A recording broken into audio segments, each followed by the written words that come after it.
Narito na ang mga balitang dapat ninyong tutukan. Mula sa mga tagumpay at mabubuting balita hanggang sa mga kwentong nagbibigay inspirasyon. Ito ang inyong Good News Update. Unang balita. Kinumpirma ng Malacanang na ligtas ang lahat ng 40 Pilipinong seafarers sakay ng 2 barko matapos ang magkahiwalay na pag-atake sa Strait of Hormuz. Patuloy na binabantayan ng pamahalaan ang sitwasyon habang inaasahang muling mag-uusap ang Iran at Estados Unidos upang mapababa ang tensyon sa rehiyon. Next news. Hinimok ng DOJ iyakat ang publiko na maging mapanuri sa mga job offer online dahil ginagamit na ng mga human trafficker ang internet upang makapanghikayat ng mga biktima. Pinayuhan din ng publiko na tiyaking lehitimo ang recruitment agency at agad i-report ang anumang kahina-hinalang aktibidad. Third news. Bumagsak ang halaga ng Japanese yen sa halos 162 yen kada dolyar.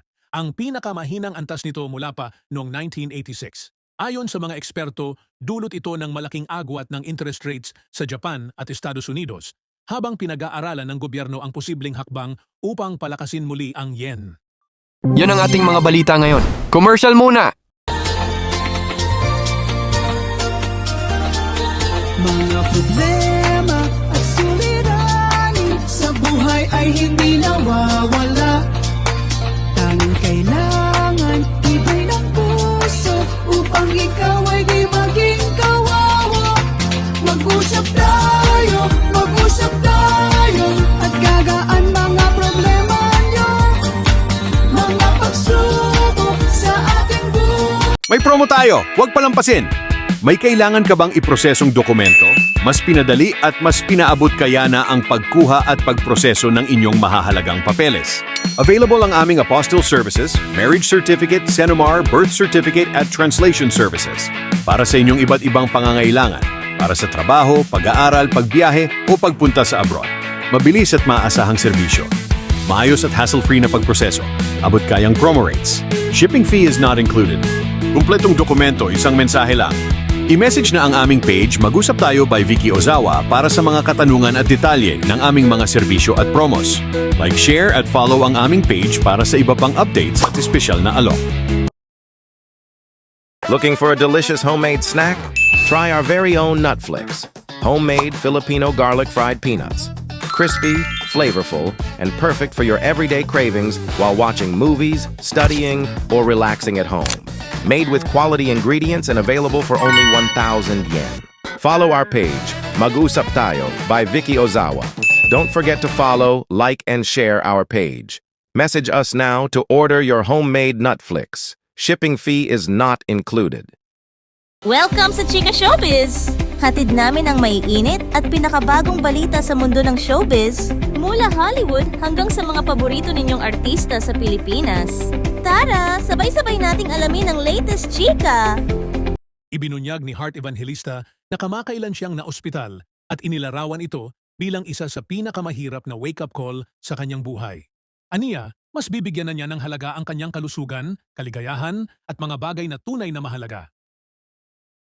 Ibinahagi ni Alden Richards na nag-e-enjoy siyang matuto ng mga medical procedure at terminolohiya para sa kanyang bagong seryeng Code Grey. Sumailalim din ang buong cast sa hospital immersion upang maging mas makatotohanan ang kanilang pagganap. Umiinit ang usap-usapan na maaaring magpakasal sina Taylor Swift at Travis Kelce ngayong linggo, bagamat wala pa ring opisyal na kumpirmasyon. Patuloy namang inaabangan ng mga tagahanga ang posibleng isa sa pinakamalaking celebrity weddings ngayong taon. At iyan ang kabuuan ng ating balita. Maraming salamat sa inyong pagtutok. Huwag kalimutang i-follow ang aming page. Mag-usap Tayo by Vicky Ozawa para sa mas marami pang updates mula Japan, Pilipinas, at buong mundo. Ingat at hanggang sa muli. Before we end, we invite everyone to like, share, and subscribe to our page. You can watch us not only on Facebook, but also on our YouTube channel for more updates and exclusive content. We also have original 100 Pinoy diaries and 95 Tagalog quotes at Spotify and Apple Podcast. All in Tagalog, written by Vicky Ozawa. Voice over by talented Filipina, Miss Joy and Jasmine, now available. So don't forget to listen and support our creative works.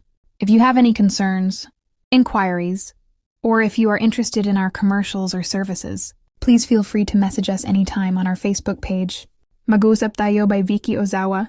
We are open Monday to Friday, 9 a.m. to 6 p.m., Japan time. Thank you very much for your continued support. And we look forward to assisting you. Maraming salamat from Team Mag-usap Tayo by Vicky Ozawa. Here is short quote from Ms. Vicky Ozawa, Life is a gift. Find peace of mind first rather than happiness. Thank you very much.